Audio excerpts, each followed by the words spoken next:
ನಿನ್ನ ಮಗಳ ಮದುವೆ ವಿಷಯ ಏನು ಮಾಡಿದೆ? ನನ್ನ ಮಗಳ ಮದುವೆ ಮುಂದಿನ ತಿಂಗಳು 10ನೇ ತಾರೀಕು ಮುಗಿಸ್ಬೇಕಂತ ವಿಚಾರ ಆಯ್ತು. ಊರ್ ಮುಂದಿರೋ ವೀರಭದ್ರೇಶ್ವರ ದೇವಸ್ಥಾನದಲ್ಲಿ ಇಟ್ಕೋಬೇಕಂತ ವಿಚಾರ ಐತ್ರಿ ಅಪ್ಪ. ನಿನ್ನ ಮಗಳು ಅಂಬಿಕಾಗೆ ವರ ಯಾರು ಅಂತ ಗೊತ್ತಾಗಲಿಲ್ಲ. ಯಾವ ಅವರ ವರ ಬೇರೆ ಯಾರು ಅಂತ ಬೆಂಗಳೂರದಾಗಿರೋ ನಮ್ಮ ತಂಗಿ ಮಗ ಅರವಿಂದ್ ಅಂತ್ರಿ. ಈ ವರ್ಷ BA ಮುಗ್ತೈತ್ರಿ. ನನ್ನ ಮಗಳು ಅಲ್ಲೇ ಜೋಪಾನ ಹಾಕ್ಯಾಡ್ರಿ. ನನ್ನ ತಂಗಿ ತವ್ರ ಮನೆಯಿಂದ ಹೆಣ್ಣು ತಗೋಬೇಕಂತ ಬಹಳ ಆಸೆ ಕೊಡಿದೆ. ಅದಕ್ಕ ನಮ್ಮ ಅಂಬಿಕನ ಅವ್ರ ಮನೆಗೆ ಕೊಟ್ಟಿನ್ರಿ. ಅವ ಒಳ್ಳೆಯದೇ ಮಾಡ್ರಿ ರುದ್ರ. ಕರುಣಿನ ಕುಡಿ ಹೊಂದಿಕೊಂಡಾಗ ಕೊನೆಯ ತನಕ ನನ್ನವರು ತನ್ನವರೆಂಬ ಕರುಣೆ ಹೆಚ್ಚಾಗುತ್ತದೆ. ತಪ್ಪಿ ತಪ್ಪಿ ಒಂದು ಹೆಣ್ಣು ತಪ್ಪು ಮಾಡಿದರೆ ಅದು ಸಂತೈಸಿಕೊಳ್ಳುವ ಮನೋಭಾವನೆ ಇರ್ತದೆ.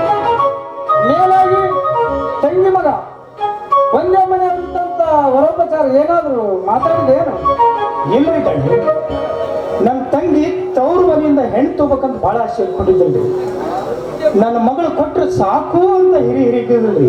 ಆದ್ರೂ 4 ಮಂದಿ ಒಳಗ ಮದುವೆ ದಿವಸ ಅಳಿಯನಿಗೆ ಏನಾದ್ರೂ ವರೋಪಚಾರ ಮಾಡ್ಬೇಕಂತ ವಿಚಾರ ಆಯ್ತ್ರಿ. ಅದೆಲ್ಲ ನಿಜ. ಆದ್ರೆ ನಿನ್ಗೇನು 10 ಮಕ್ಕಳಿಲ್ಲ, ಇರೋ ಒಂದೇ ಹೆಣ್ಮಗಳು. ಮಗಳ ಮದುವೆ ಮಾಡಿ ಗಂಡನ ಮನೆಗೆ ಕಳಿಸ್ಬೇಕಾದ್ರೆ ಬರಡೆಯಿಂದ ಕಳಿಸ್ಬಾರ್ದು. ತವರ ಮನೆಯಿಂದ ಏನಾದ್ರೂ ಕಾಣಿಕೆ ಕೊಟ್ಟು ಕಳಿಸ್ಲೇಬೇಕು. ಇಲ್ಲಿಂದ ಆಗದೆ ಹೋದ್ರೆ ಈ ಭಾರ ನಮ್ಮ ಮೇಲೆ ಇರಲಿ. ಅವಳನ್ನ ನಾವು ನಮ್ಮ ಮಗಳು ಅಂತ ತಿಳ್ಕೊಂಡು ನಮ್ಮ ಮನೆಯಿಂದ ಏನಾದ್ರೂ ಬಂಗಾರದ ಆಭರಣ ಕೊಟ್ಟು ಕಳಿಸ್ತೀವಿ. ಅದನ್ನ ನಿನ್ನ ಮಗಳ ಕೊರಗಿ ಹಾಕಿ ಕಳಿಸ್ತಾರಿಲ್ಲ. ಹೌದು ಮಾದೇವಿ, ನಿನ್ನ ಮಾತು ನಿಜವಿದೆ. ರುದ್ರ ನಮ್ಮ ಮನೆಯಲ್ಲಿ ಎಷ್ಟೋ ವರ್ಷಗಳಿಂದ ದುಡಿಯುತ್ತಾ ಬಂದಿದ್ದಾನೆ.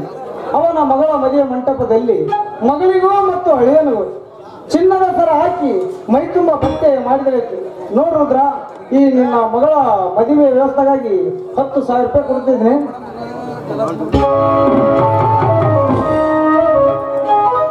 ಈ 10,000 ರೂಪಾಯಿ ತೆಗೆದುಕೊಂಡು 10 ಜನರು ಮೆಚ್ಚಿಕೊಳ್ಳುವಂತ ಮದುವೆ ಮಾಡಬೇಕು. ದಡ್ಯಾರ ನನಗೆ ದುಡ್ಡು ಕೊಟ್ಟು ಬಹಳ ವರ್ಷ ಮಾಡ್ರಿ.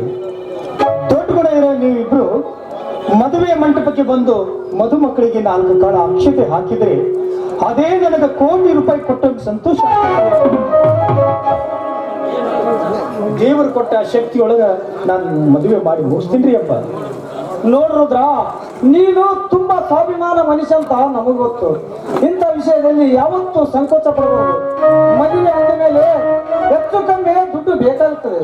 ಅದಲ್ಲ, ನಾವು ಕೊಡೋ ದುಡ್ಡು ನಿನಗೆ ಸಾಲಂತ ಕೊಡ್ತಾ ಇಲ್ಲ, ನಿನ್ನ ಮೇಲೆ ಇಟ್ಟಿರುವ ಪ್ರೀತಿ ವಿಶ್ವಾಸಕ್ಕಾಗಿ. ಹೌದು ಗಣ, ತಾಯಿ ಇಲ್ಲದ ಮಗಳಂತ ನಾವೇ ಅವರ ತಂದೆ ತಾಯಿಗೆ ಕೊಡ್ತಾ ಇದ್ದೀವಿ. ಬೇಡ ಅನ್ಬೇಡ, ತೆಗೆದುಕೋ.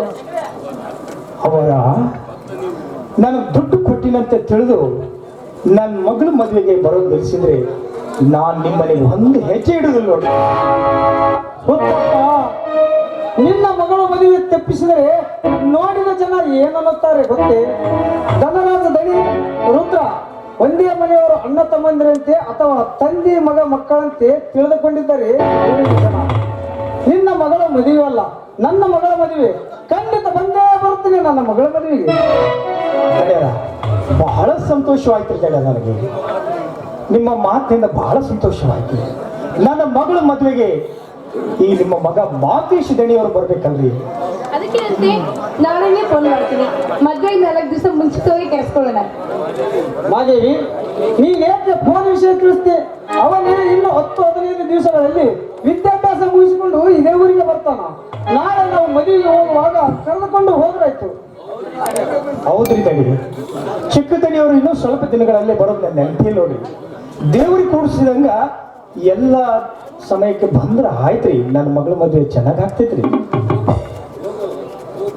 ಹೋಗುದ್ರ, ಎಲ್ಲ ಕೆಲಸ ನಿನ್ನ ಜವಾಬ್ದಾರಿ ಇದೆ. ನೀನು ಹೋಗು, ನಾವು ಬರ್ತೇವೆ. ಆಯ್ತ್ರಿ ಅಪ್ಪ, ನಾನು ಹೋಗ್ಬೇಕು.